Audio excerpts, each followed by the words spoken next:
conséquences du changement climatique sont visibles, sont présentes et sont prégnantes en fait dans notre quotidien. Aujourd'hui, on parle des vagues de chaleur, de l'inondation, des sécheresses et tout cela nous affecte. Vous avez récemment des cas d'inondations qui ont fait quelques morts, d'après ce que j'ai appris des confrères. Vous avez des vagues de chaleur, que ce soit au nord ou au sud. Vous avez nos paysans aujourd'hui qui font face à des intempéries qui ont moins de production agricole. Et vous avez également des maladies émergentes. Quand on parle en fait de climatologie, qu'on parle de biodiversité, qu'on parle de santé, qu'on parle d'agriculture, le climat en fait se révèle comme un sujet transversal qui touche tous ces domaines. Et il y a une récente étude qui montre que même les engrais qui sont utilisés par les paysans a des répercussions sur l'eau que nous buvons dans le robinet. Comment cela s'explique? Ces engrais sont utilisés dans des terres, enfouis dans des terres, et après, tu vois, l'eau que nous buvons vient des nappes d'eau, tu vois, des sources souterraines, et finalement, on retrouve des molécules dans l'eau.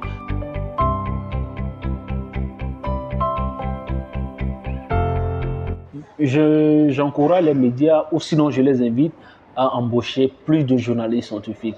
La pandémie du Covid-19 a permis de révéler que le journalisme scientifique est un métier essentiel, est un métier utile, est un métier nécessaire et qu'on a besoin des journalistes scientifiques dans les rédactions pour couvrir les enjeux mondiaux, les enjeux planétaires et pour offrir aux populations une meilleure compréhension de la vie qui nous entoure, une meilleure compréhension des enjeux auxquels nous faisons face ou des défis auxquels nous sommes confrontés.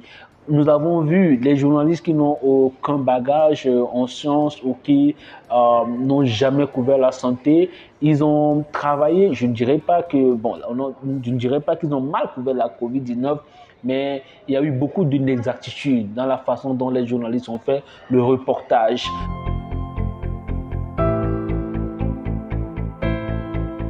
On n'écrit pas un article scientifique de la même manière qu'on écrit un article sur le sport ou sur l'économie.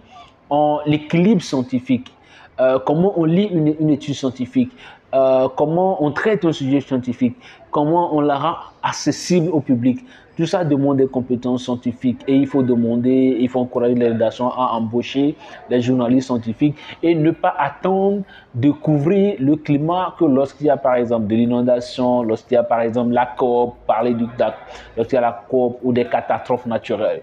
Il faut embaucher des journalistes qui travaillent sur ces questions-là. Mais le problème que nous avons ici en Afrique, c'est parce que les journalistes ne se spécialisent pas assez. Il faut encourager les journalistes à la spécialisation dans les questions scientifiques. Et je pense que si on le commence peu à peu dans les rédactions, on aura des dettes scientifiques. Lorsque vous regardez un peu dans les rédactions africaines, vous n'avez pas de dettes scientifiques.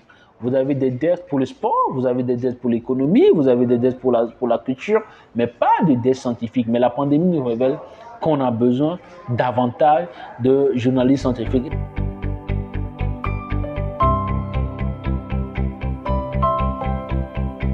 C'est une joie pour moi d'avoir pu organiser cette conférence. C'est une totale satisfaction parce que c'est la première fois que les journalistes scientifiques francophones des 3 continents se rencontrent pendant 6 jours dans un pays africain pour discuter de leur métier, pour tisser des collaborations et aussi pour partager des bonnes pratiques et pour échanger sur la meilleure façon de couvrir le sujet climatique.